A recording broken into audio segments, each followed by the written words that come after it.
Brandon. Thank you, Hadel, for the posture check and hydrate. I hope you better also posture check and hydrate. I also need to hydrate before I forget, so I haven't done it yet.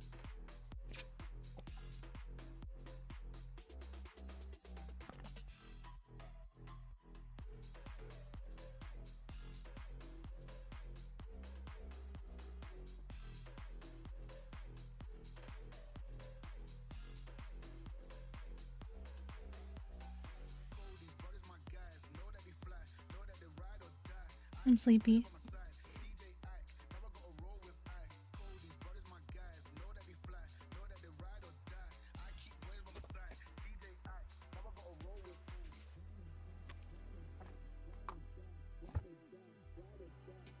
We're over halfway done with the book. I don't know. I need I'll just open the book. I'm gonna see how long the next chapter is. I have to know how long a chapter is before I read it.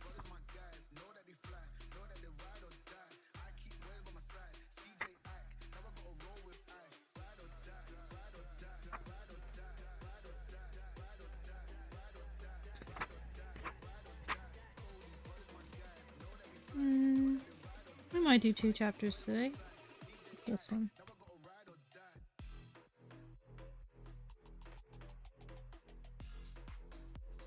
It's less than 20 pages for 2 chapters.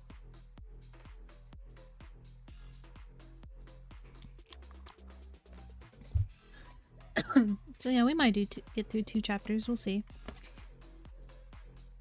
I really didn't feel up to streaming today, but I know I'm probably not going to stream tomorrow because there's a monthly local event that makes work hell tomorrow. So I'm probably gonna get off late and end up not streaming. So I had to stream today.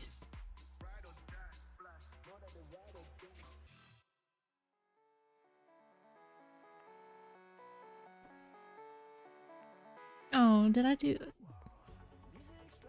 put my commands back? I think my commands are still turned off. Well, that one's there.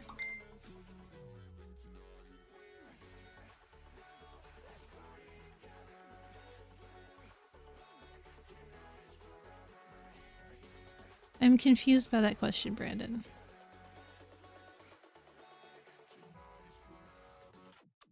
Like, do you mean am I gonna keep reading the book if we don't finish it? Do you mean am I gonna keep reading this series if it is a series? I don't even know. I'm assuming it's a series. Or do you just mean reading in general?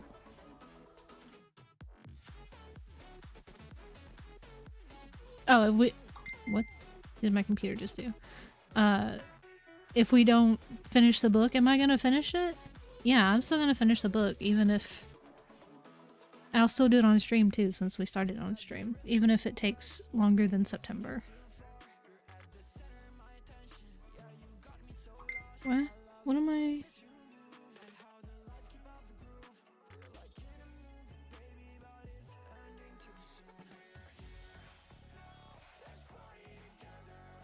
Okay.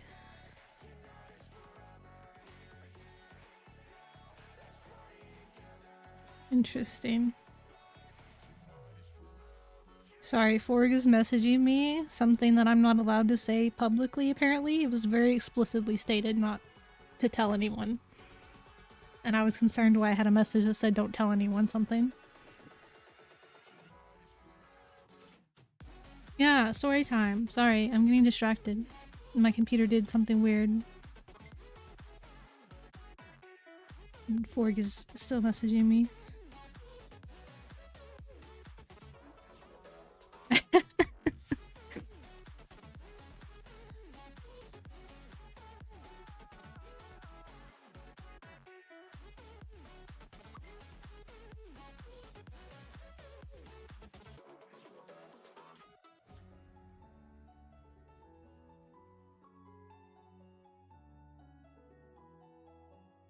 All I'm gonna say is I'm gonna murder Nopety for being way too fucking nice.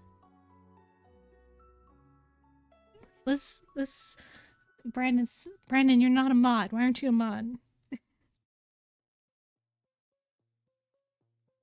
We're gonna shout out Nopety, if I can spell their name right.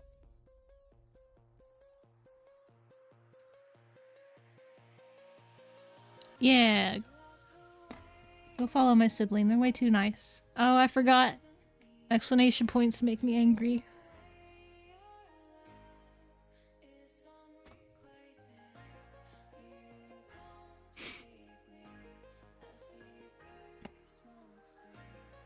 Blundered on move 2, I would never. I've never done it. Oh, what is it? Got no video evidence against me. It never happened.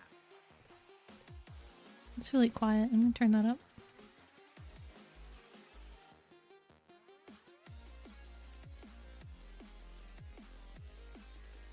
Okay, now I'm gonna read. We're on chapter 19, which is in Vahan's point of view. The endless atrium. Oh my god, no, why? My computer keeps doing things every time I look away from it. Stop. And I forgot the timer. Okay. The endless atrium was Vahan's favorite room in the luminous palace of summer. It was cavernous, a vast expanse of polished white soapstone, marble and granite under a dome of diamond glass. Beautiful sunbursts and clouds, so airy, light that they could hardly be mere depictions, had... What? My brain shut off in the middle of that sentence. Beautiful sunbursts and clouds so airy light that they could hardly be mere depictions had been carved into the walls, all of them leafed in the same brilliant gold as what filled the fissures like bolts of lightning that streaked through the floor. It was here where every corridor led. It was here where some began, accessible by no other means than this room, as though the endless atrium were the heart keeping the palace alive, and these corridors were arteries. Vahan had spent much of his childhood exploring the halls of his home, and still he suspected his heart contained secrets he'd yet to discover, much like his own, and perhaps that was why he liked this place so much. Do I want to know what you promised the guards to get them to let you do this? Vahan craned his head and grinned. Probably not. It isn't my firstborn son, if that's what you're thinking. Funny, Aurelian said, looking wholly unamused. Fine, I'm not going to stop you if they won't. This was something of Aurelian's motto. While he'd never allowed Vahan to come to harm, he never held him back from trouble either. Not recently, at least. He'd been a little more concerned about things in the height of their friendship. Perhaps Aurelian hoped that by proving himself an ill fit for Vahan, incapable of controlling his charge and keeping him safe, the queen would retract her honor and strip him of his role. Perhaps he just didn't care. Vahan had yet to summon the courage required to determine which perhaps it truly was. He turned his attention back to the mirror, the only object in the room. No other decoration existed apart from this. No other embellishment or fixture, not even a rug on the floor or potted plant against the wall. The endless atrium was home to the mirror it was named for, and that alone, and though every sovereign of every court possessed an endless egress, there were only the 8 of them in total. A portal. A true portal. Not like the glass they sold on mass production that could only take a person from their home to limited, predetermined locations, and under strict conditions of operation. An endless egress was a mirror made of stardust from the stores the gods had left here in the mortal realm, pillaged when the Great Rebellion drove them out. An endless egress could take one anywhere they wished to go, even, many theorized, to realms outside their own. It was also a direct connection between the 8 courts and their mirrors. For this it was kept under careful guard. Fortunately, Vahan was on excellent terms with much of the palace staff, including Zale. With his beach glass green hair, wide gray eyes, shell brown and shimmery toned skin, the current guard on mirror duty. Resplendent in his pearl and citrine ceremonial armor, Zale stood by the mirror pretending rather pointedly that neither Vahan nor Aurelian was here without permission. He stared at his perfectly manicured nails, examining their gloss in various slants of light. Never once did he look up, most likely for the cover of "No, I haven't seen your son, your majesty," should Vahan's mother come asking for him. Why doesn't she listen, Aurelian? Why doesn't she believe me? It's not like I can lie to her. Why would I even want to? If she'd just send a few people out into the desert, she'd be as sure of this as I am. Aurelian took his time in replying. His very apparent desire to maintain distance between them at war with what Vahan knew to be a kind heart. The disappearances, the glowing we saw on that boy, the bodies in the news, the alchemic symbols, and that thing on your chest. He paused to fix a pointed stare at Vahan's heart. Your mother undoubtedly knows there's something more going on here, but getting any further involved means seeking permission from the High King, and you've heard the Summer Council. His Majesty has been acting strangely. He hasn't been accepting audience with any court official. Vahan sighed. If the High King had written this whole thing off as trivial simply because he didn't want it to be true, it would only lead to further problems. And if it fell to an 18-year-old, newly matured fae barely old enough to carry the title, crown heir of Seelie Summer, to make their head sovereign see reason, so be it. Vahan wasn't going to let some aging king's paranoia lead them to destruction. But still there were times he felt the weight of this task a little unfair. This would be so much easier if the adults would just act like adults right now, he muttered. Agreed. Vahan sighed, rubbing his chest in thought. Seelie Summer and Unseelie Spring. Our two courts have never been on the best of terms. Also agreed. It's a very bad idea to portal to the Spring Palace unannounced and demand an audience with the head of the entire magical community when he's clearly expressed his desire to be left alone.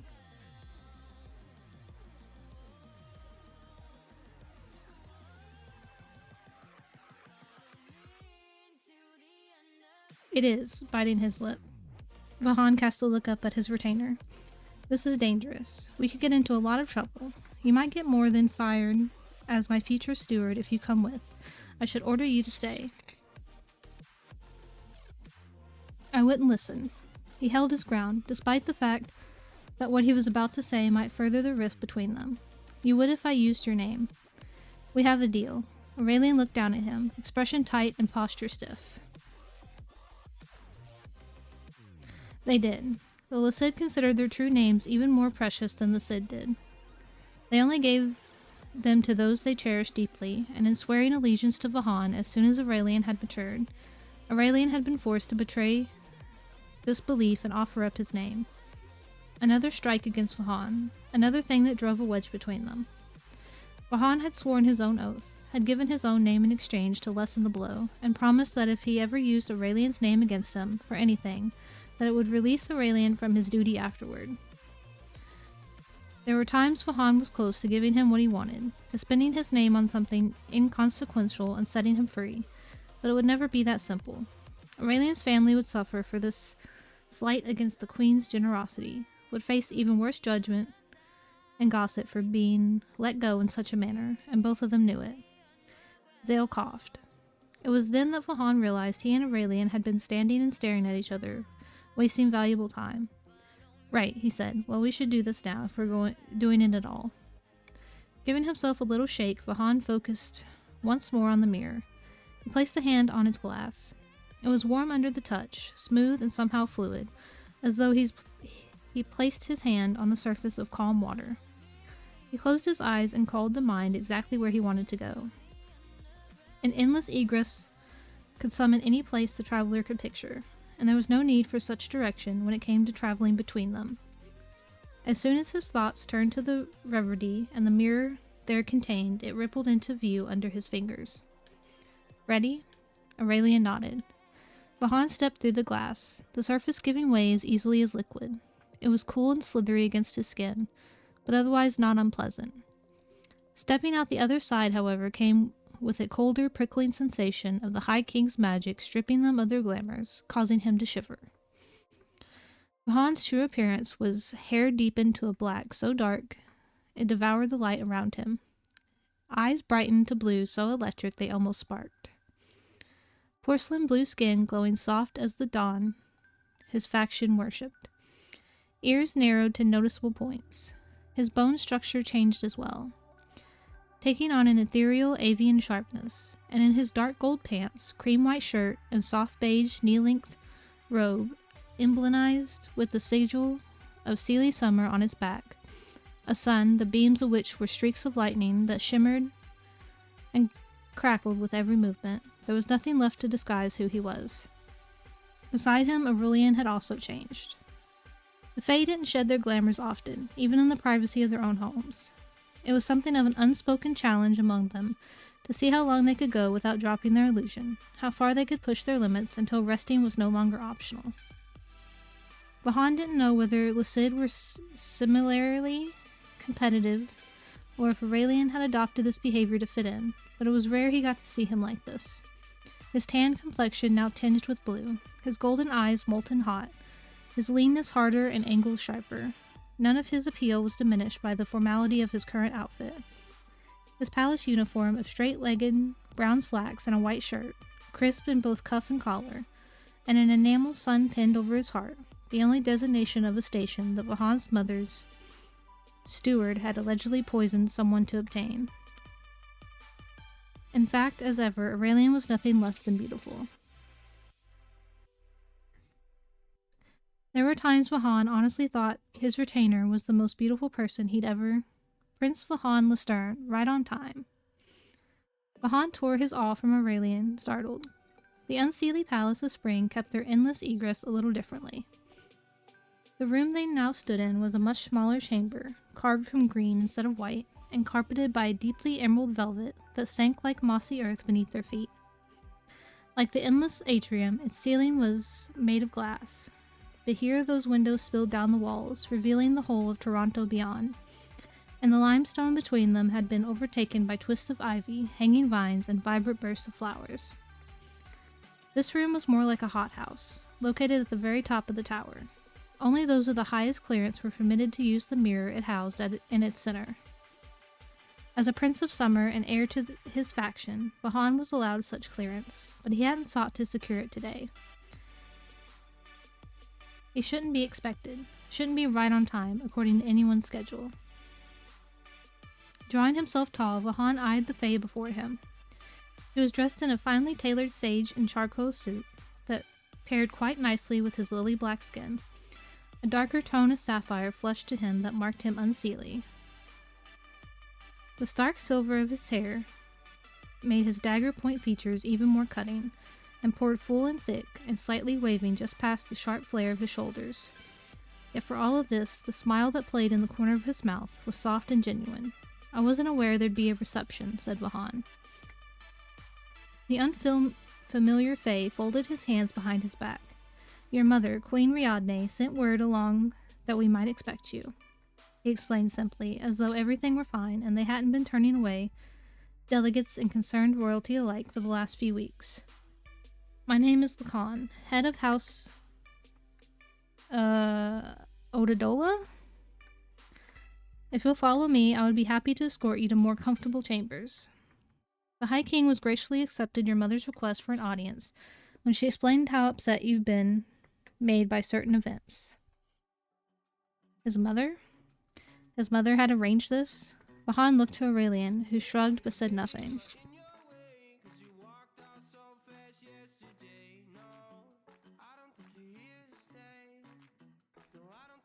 Appreciation flared in Vahan's chest, alongside embarrassment. His mother was strict and didn't suffer his foolishness lightly, but she was a good person. She was helping him in her own way, and Vahan felt a bit of his faith in her renewed. Excellent. Well then, yes, I've come to speak with His Majesty the High King. I apologize for the short notice. I'm honored that, as house head, you'd go out of your way to receive me.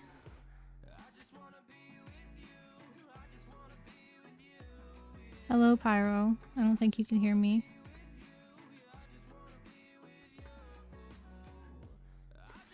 Nonsense, and no apologies necessary. His High Majesty wishes only to assuage you of your worries. The children of his court should never suffer such concern. Come. Vahan followed, Aurelian close at his back. The doors that led from the mirror's chamber opened into an elevator of even more limestone, glass, and verdant greenery. In silence, they descended the tower's many levels. It surprised him when they stopped much sooner than anticipated, among the floor's considered private residence. This space was reserved for the Viridian royal family, his favorite houses, like the one Lord Lacan belonged to, the unseelie spring representative on the Fey High Council, and their family, and whoever else the Viridians deemed important enough for extended stay. It was not a space for Vahan. So far removed from the rest of them was the High King that when they stepped out of the elevator, it felt a bit to Vahan like stepping into the home of a long-ago god. The hall that Lacan led them down was wide-flung and long, outfitted in various tapestries and rugs, expensive artwork, and the occasional chandelier that looked more like upside-down hanging trees, alit with countless fireflies. They came at last to a room. Lacan pushed open the heavy doors and swept them through, giving Vahan very little time to run his fingers over the foliage and vines and blooming roses carved into its wood frame. High Prince Celadon, what are you doing? Vahan choked on his breath, stopping so suddenly Aurelian nearly collided with his back. The room was beautiful, every bit as much as the rest of what he'd seen of the palace. It was large and carpeted in the same plush moss that had been in the portal chamber, and the massive window at the opposite end allowed for a great deal of sunlight to filter in. Directly opposite him was a fireplace that could easily swallow 10 of Vahan abreast. The mantle barely visible under ivy so dark a green, the leaves dripped from it more like tar. Between this and where they stood was High Prince Celadon Cornelius Flor Viridian, poured over an emerald sofa, legs thrown over the back of the seat and russet head pointed at the ground. What does it look like I'm doing, Lacan? I'm waiting for my father. Lacan sighed. Your Highness, really, what more are you hoping for right now? You know His Majesty has declared this matter concluded. Concluded, the High Prince forced a laugh that made Vahan wince, and spilled completely into the sofa to right himself around. The carelessly elegant movement tugged open the emerald silk housecoat he wore, revealing more of his pajamas. A plain white tank and sage silk sleep pants. Not at all what Vahan expected of a Fae well known for his meticulously groomed appearance. Concluded, there's a reaper roaming the city, and Thala won't let me anywhere near Arlo, possibly ever again, and my father refuses to... Who is this?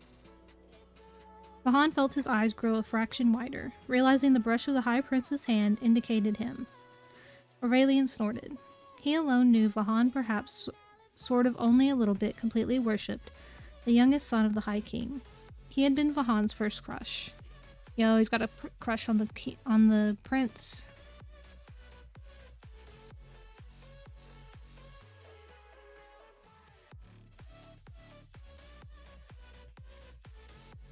Celadon Viridian was handsome, charming, and wickedly clever. He made people laugh so easily, and despite all the mischief he got up to, was still somehow the darling of the magical community. Of course Vahan was going to look up to that. So what if he joined the fan club that had built itself around the High Prince? How else was he supposed to learn how to be like a Fae he'd never met? And, okay, yes, he did have a poster, or two, but it was the High Prince. People had posters of all kinds of things. So why Aurelian found any amusement in this was beyond him. Aurelian's posters were all of things like human rocket ships and planets and something called the periodic table, and in Vahan's opinion that was the otter behavior. You stepped forward. Vahan Lestern, Your Highness, Seelie Prince of Summer. This is Aurelian Bessel, my friend. We're here to meet with your father. Vahan. The High Prince peered at him a little harder. The closer scrutiny made Vahan feel like melting through the floor. Sorry, I didn't recognize you. That's alright. I was pretty young when you last visited the Luminous Palace. I didn't expect you to remember. I'm not sure. No one ever expects anything of me at all until it's everything at once. Vahan floundered. He wasn't sure what he was supposed to say to that. Celadon, Lacan reprimanded firmly. To Vahan he said, The High Prince apologizes. Ignore him. He's wholly unpleasant when he's pouting. Oh, piss off, Lacan. I can apologize for myself. I don't hear you doing so. The High Prince groaned heavily. I'm so sorry for directing emotions at you, Prince Vahan. That was not an apology. We can come back another time, and if that would be better, Vahan hedged.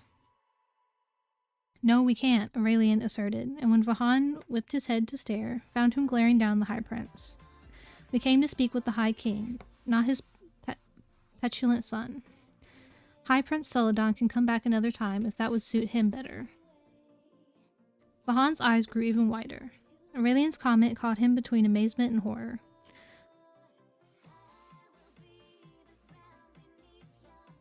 The one hand? That's gotta be a typo. On the one hand? It can't be the one hand. That doesn't make any sense. On the one hand, it was oddly pleasant to have Aurelian defending him. On the other hand, Aurelian had just mouthed off to the High Prince. What my friend means to say. Your friend said what he meant to say, the High Prince cut in, his tone indecipherable. His expression looked just as set to declare the Seelie Court of Summer excommunicated as to ask after the weather there. Alright, yes, he said what he meant to say. Vahan squared his jaw, firm despite his nerves, and added, should we leave? The High Prince glanced between them, then sank back against the sofa. He appeared, exceptionally drained. I'm sorry, don't leave. My comments were uncalled for. You came to speak with my father. What about? Vahan hadn't intended to share the particulars with anyone other than the High King. Who knew who they could trust? How far this deadly plot had reached. He didn't want to risk the wrong ears overhearing how much they'd already discovered. But the High Prince, the High Royals, in general, possessed a command none of the folk could ignore. They didn't need to speak a name to inspire compliance. Vahan would have to be a little more truthful here than he liked. It concerns the deaths in the human news. I have information he may be interested in learning. The High Prince stared at him. The look wore on long enough that Vahan felt the need to add. I know it's not my place. I'm not the head of my family yet, or my faction, but there's so much more going on here than I think you realize. And all these deaths in the news, we both know this isn't the cause of some human serial killer. The High Prince said nothing. He only continued to stare. Vahan felt his heart begin to race. His mouth about to spill more secrets his brain wanted to keep to silence. It's not, said the High Prince at last. It's my firm belief that our Ironborn are being targeted by someone within our own community. There is something going on with the humans, though. They're disappearing, abducted off the streets, bought and paid for by someone hiding deep within the criminal underworld, someone dabbling in this. The High Prince cocked his head. Reached into the back of pocket of his pants, Vahan extracted a piece of paper that held it out in front of him. A drawing of the symbol that had been etched on the door in the desert ground. He hadn't slept at all last night, had busied his hands with sketching out what his mind refused to let go of for rest. The High Prince nodded to Lacan to bring it to him, and when he saw what was sketched on its surface, his back snapped immediately rigid. Vahan blinked. You know what that is? Whatever higher clearance the High Prince enjoyed, alchemy had been stamped out of practice hundreds of years ago, well before his time. He shouldn't know what this was, not without having gone out of his way to familiarize himself with it. I do, replied the High Prince, his tone faint. I think it's an array. All these symbols and this writing. It's alchemy. The room fell entirely still. Even the air sat heavier. Despite this, relief washed over Vahan like bathwater, warm and soothing. That's what we thought too. The High King will help us, won't he? In the very least, we're hoping he'll give us permission to look through the alchemical tomes and notes he guards, from the alchemists who used to serve the courts. Maybe if... Oh no, he absolutely won't. Vahan's mouth fell open. Before he could ask why he wouldn't, the High Prince rose from his seat. Gone was his fatigue. Even his mood seemed to recover. The wind he commanded stormed fierce and bright in his jade green eyes, and the twilight glow to his sapphire flush darkened into navy night. The High Prince moved with frightening grace to hand Lacan the paper, and they shared a look between them. Lacan nodded, and the High Prince spun to face them. My father won't help. Well, when you finish your talk with him, I suggest you take a stroll with Lacan. We were going to meet with someone today, someone who knows much more about what's going on than we do, but maybe she'd respond a little better to you. The Dark Star and I, our first meeting didn't get off to a very good start, and ended even worse. The Dark Star? Vahan blurted, looking at the High Prince in astonishment. The Dark Star is here? Had they finally managed to catch her and learn something substantial?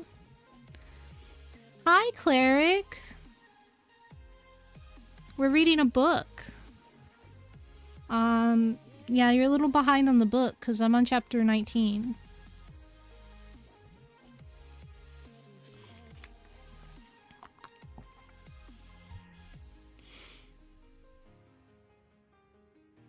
But yeah, we're reading I forgot the name of the book. A Dark and Hollow Star?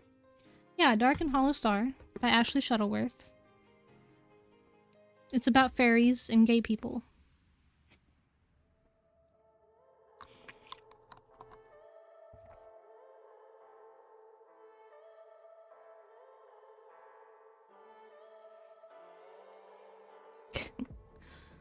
No problem. I get distracted easily and I'm sleepy. I just gotta remember where I was at.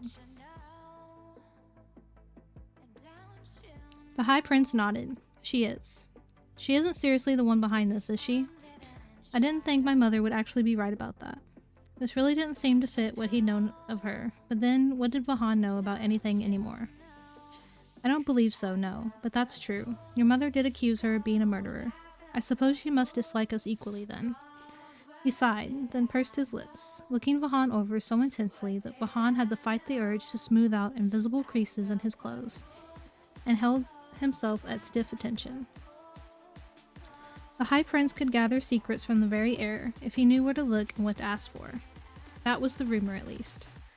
It had never been confirmed, but Vahan couldn't help wondering at the moment whether he could also read minds, and really hoped that if he could, he wouldn't press far enough to discover he'd starred very inappropriately in many of Vahan's dreams when he'd been younger. And hells, now he was panicking harder. Thinking about it made it even clearer in his mind, even easier to overhear. Yo. I still like our chances better with you than me. Vahan almost blew out a breath and sagged in visible relief when the High Prince had spoken and carried on with no mention of Vahan's embarrassing thoughts. Besides, it might be better if I don't risk getting caught in the place you needed to go. Go with Lacan. Talk with Nausicaa. If this is the work of alchemy, it's gone ignored long enough. The Dark Star might be our only hope to salvage the situation. I'm sorry. He bowed to Vahan, which had taken him so off guard that Vahan almost forgot to return the gesture. I must take my leave. There's something I have to do now. Lacan will give you my cell so we can talk about this further later. Excuse me, Prince Vahan, Lord Bezel. Yeah, I gotta hide the gay panic. He left the room, emerald robe billowing in his wake.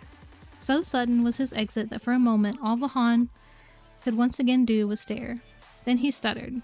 Did I just get the High Prince's phone number? Yo, he got his phone number. A hurricane, that one, said Lacan in a tone of exasperated fondness. His cousin is the only one to ever find their way into its center. Come sit. You're best to at least try your story out on the High King. I'll send for some tea and timbits. His High Majesty is quite fond of timbits. When your meeting is through, we can see about getting the answers you seek. Timbits, Vahan mouthed. He had no idea what this word even meant. In something of a daze, he wandered to the sofa the High Prince had just vacated and took a seat, Aurelian doing the same beside him. Even if the High King didn't believe Vahan, High Prince Celadon was now on their side. Whatever that meant, it was something. It was a start at long last. For the first time in a long while, when Vahan drew a breath, it actually felt like breathing. What did it feel like before?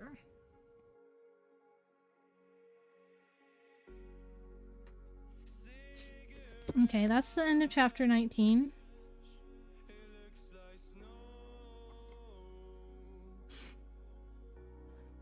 Yeah, Royal got those royal. Am I blushing? What did I hit to make my model blush? I haven't even touched anything. What did I don't know how to make myself unblush.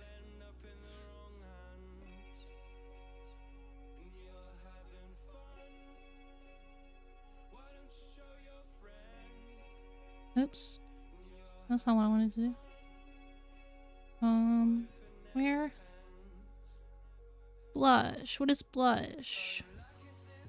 Oh, shift 2? When did I don't remember adding anybody.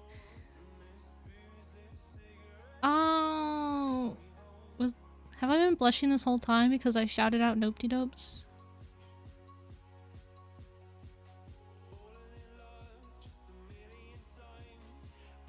I'm pretty sure I was. That's probably why.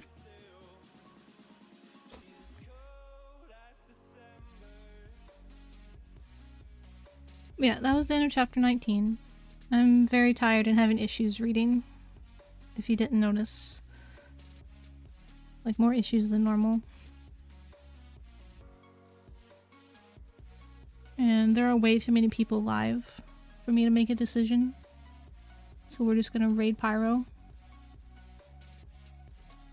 Thank you, Brandon. I was, like, having serious issues, like, reading and comprehending and speaking. Because I'm so tired.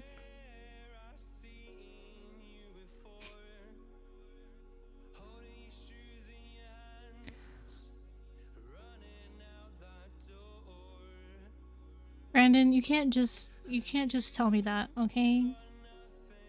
Why would you tell me that?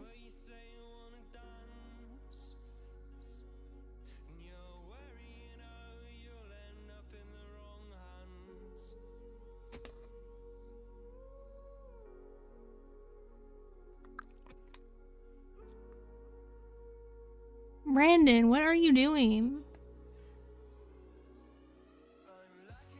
I need to put my bottle back on the blushing since I took it off.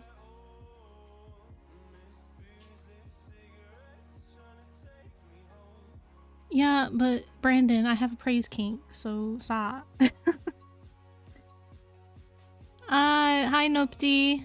Yeah, sorry, you're late.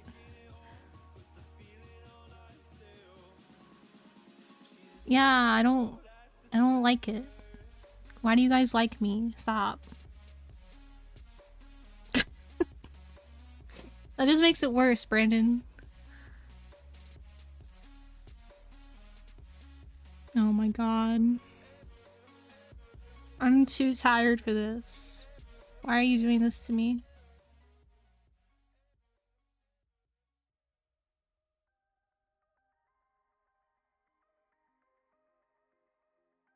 Okay, we're raiding in like in like 5 seconds. So bye.